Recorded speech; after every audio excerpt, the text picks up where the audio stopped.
What if everything you've heard about this event is only part of the story? Today, we'll explore what really happened, why it happened, and how it changed history forever. Let's hear the full story. We usually map human progress as a series of modern leaps, viewing things like advanced mathematics, optical lenses, and the heavy machinery of the Industrial Revolution as recent triumphs. But that timeline obscures the truth. Every one of those concepts had been actively mapped out and utilized by humans thousands of years earlier. Take Heron of Alexandria. Over a millennium before European factories began mass-producing goods, Heron was building working steam engines. Ancient scientists had also calculated dense mathematical probabilities and developed theories of binocular vision nearly 2,000 years before the era of Galileo. Because these revolutionary minds lived and recorded their data in one centralized hub, the Library of Alexandria, the institution's collapse remains the most significant setback in the history of human progress. Popular history blames a single cataclysm for this loss: Julius Caesar's harbor fire in 48 BCE, which supposedly consumed the entire collection in a single afternoon. Yet ancient writings proved that scholars continued to visit and study at the library for centuries after Caesar's siege. The library suffered a slow, institutional erosion that proved more terminal than any single fire. The Ptolemaic rulers turned Alexandria into a data-gathering machine. They instituted a policy of seizing every book found on ships docking in the harbor. Scribes would duplicate the texts, returning copies to the sailors while the library kept the originals. To cripple their intellectual rivals, the rulers ended all exports of Egyptian papyrus. This gave Alexandria an absolute monopoly on the very material required to record and share information. But gathering hundreds of thousands of scrolls created a navigational crisis.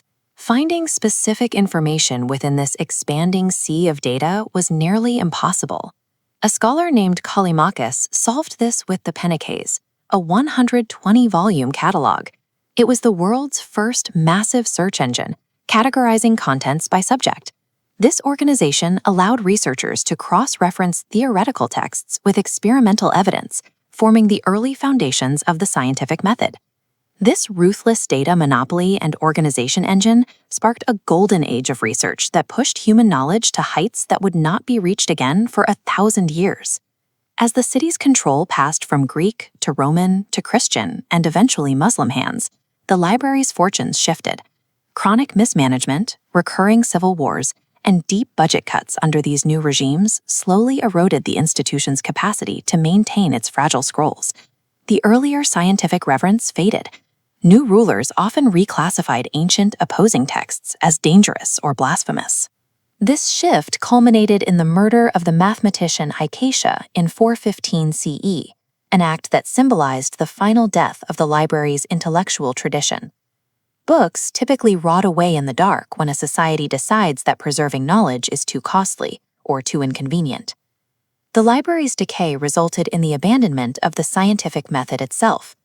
Because the ancient world had centered so much expertise in this one location, the habit of independent experimental research began to wither as the library's influence declined. This graph illustrates the resulting intellectual stagnation. Without the library's experimental blueprints, medical knowledge regarding human anatomy would not recover for another 1,000 years, and fields like astronomy entered a prolonged hiatus.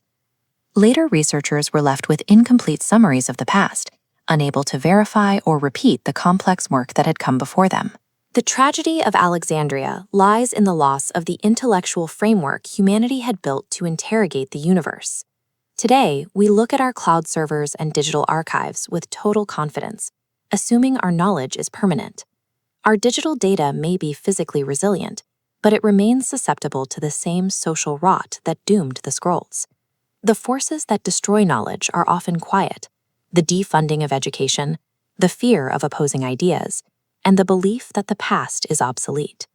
Our modern reservoirs of knowledge are only as secure as our willingness to defend them against our own ignorance.